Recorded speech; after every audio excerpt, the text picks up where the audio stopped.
みんなと一緒に自由におで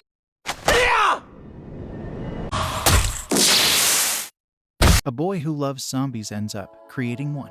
Hello and welcome back to our channel Ice Guy. Today we are going to do a recap of the anime series called Sankarea, Undying Love. Episode 1. The story starts as a young boy sets up camp in a very rundown mansion and he hears footsteps. He looks outside to see a young girl approach a well and she suddenly screams "No!" down it.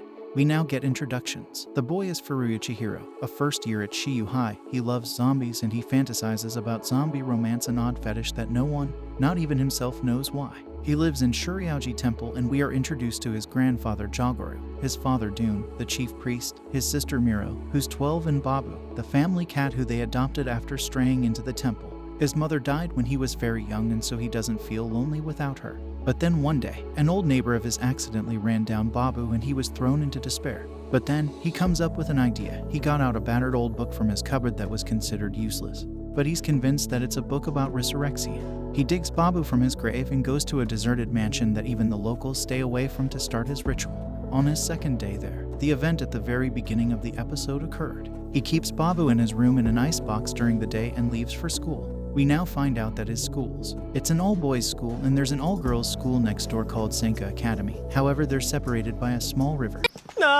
いいよなでね帰ってきたら嬉しいなそうか結構 DVD There's a girl of note there, Sankarea, daughter of the school's principal and also the girl who screamed down the well. Seiyuji Ranko, his cousin, comes to visit him and gives him a much-needed cheering up. In the evenings, he continues work on resurrecting Babu. A page was badly burnt and it's illegible. Only the instructions "insert poisonous herb orally" could be read. He tried something but didn't work, so he's considering giving up as he feels sorry for Babu. But then he hears footsteps and sees Ria appear again. Just like last time, she screams down the well again, cursing that she's born into the Sanka family as she wants to be a normal schoolgirl.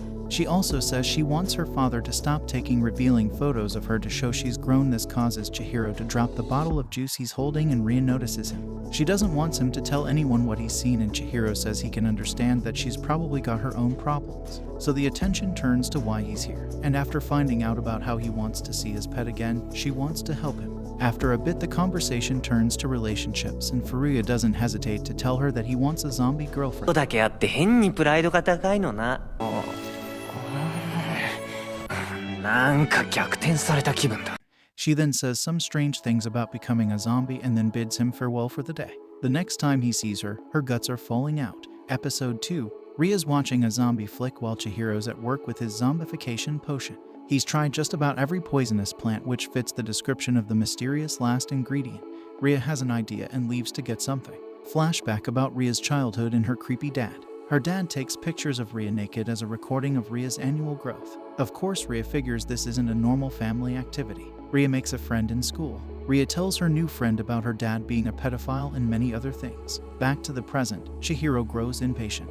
He looks for Ria and finds her climbing a cliff. In high heels, Chihiro, in less than a minute, runs to Ria and saves her. Ria was out looking for a plant they could use. Back to the flashback. どうしてだ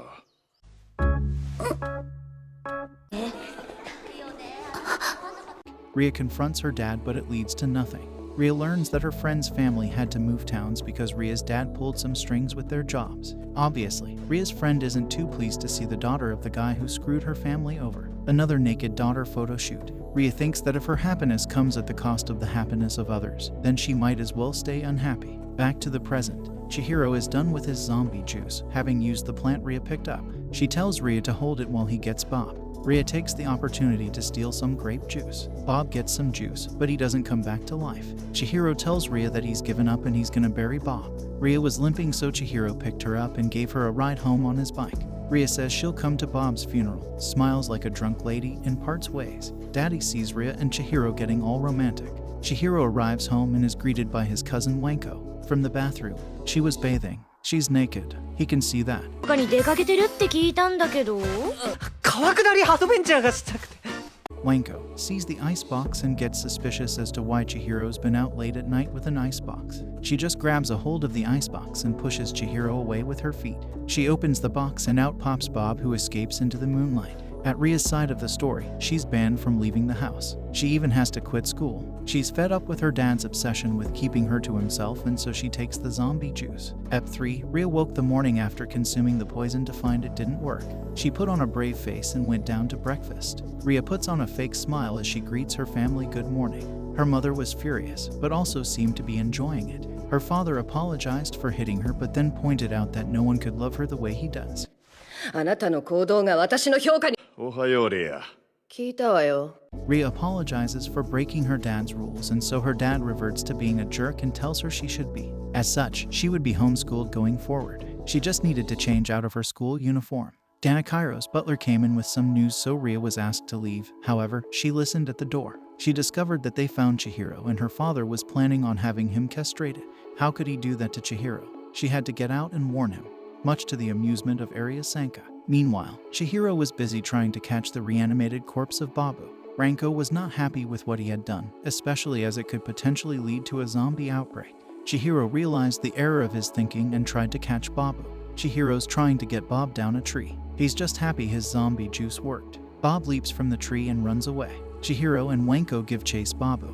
Bob jumps into a canal and Chihiro and Boobs follow suit. Unfortunately, Wanko gets stuck because of her bag. Anyway, Rhea sneaks out of the house. She goes to Chihiro's school, finds Chihiro's friends and asks where he is. Pervert friend can't give a straight answer, while Shota friend says Chihiro might not be going to school. 見るのは 模擬をセクハラしても Babu led Chihiro to the abandoned hotel where he began to eat hydrangea leaves. That was when Rhea showed up, walking along the cliff that he had previously saved her from. However, her father showed up and demanded she come home.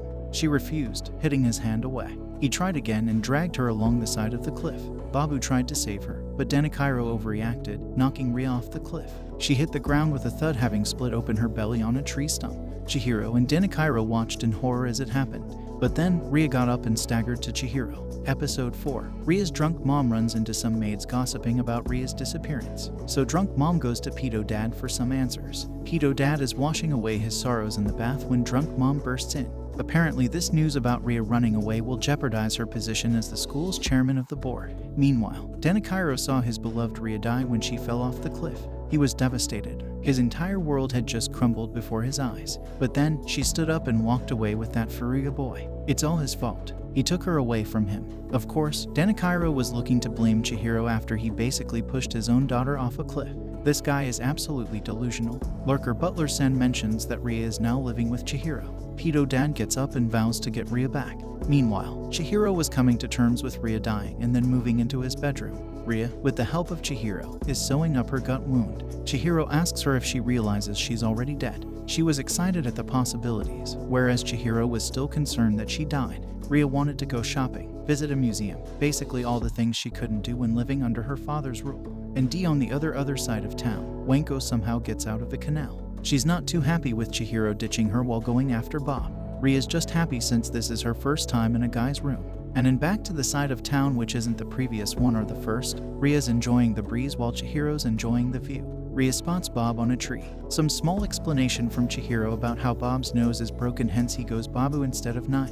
Chihiro then notices that Bob's eyes went back to normal. Some small chit-chat between Rhea and Chihiro. She wants to experience a normal girl's life now that she's free from Pedo Dad. She leans in, but then they are interrupted by Ranko, who is calling from outside. Ranko was furious that Chihiro abandoned her in that tunnel and hasn't checked up on her since. She's going to come in, but Chihiro doesn't want her to find Rhea, so he goes out to talk.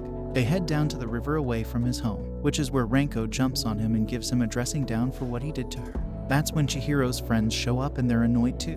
Back at Chihiro's home, Rhea's getting restless. She's also worried about who Ranko is. Does Chihiro have a girlfriend? Anyhow, she's going to have a shower as it appears that no one is home. She's not sure if a zombie can have a shower, but she soon realizes that she can't feel hot or cold. Her shower is soon interrupted though by Chihiro's grandfather, who mistakes her for his dead wife. Returned, so he proceeds to hug Rhea tightly. Rhea manages to get away, and luckily just before things get messy, Chihiro gets home and the first thing he sees when he enters his room is Rhea with a towel barely covering her. Every teenage boy's dream. Apparently Rhea got hard and cold, so Chihiro touches her. He discovers Rhea has rigor mortis. And that's all for today, guys. If you liked the recap and want more summaries like this, consider subscribing to our channel.